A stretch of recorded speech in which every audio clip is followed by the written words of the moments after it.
Welcome back to iTel Technology, guys. Now, this is part 2 of our two-part series on how to create a GIF or a GIF file.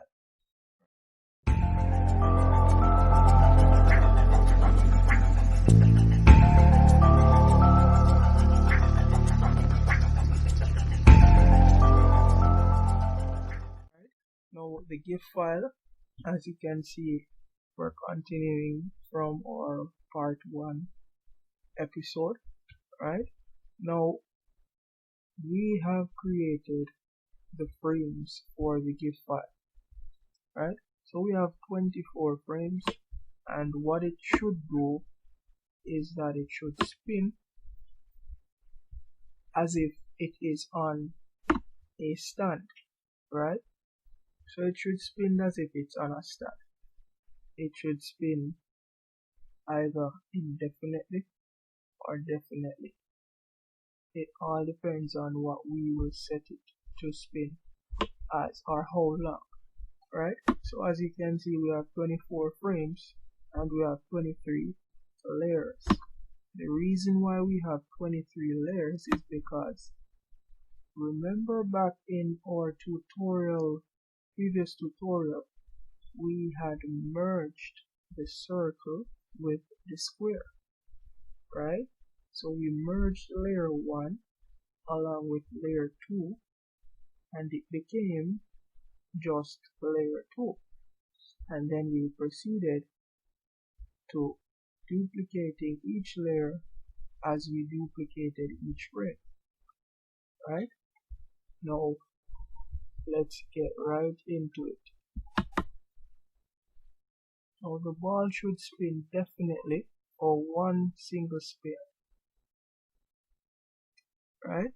So as you can see, we've set the ball loop to spin or to loop only once, right? So the object will spin only once on its axis, right?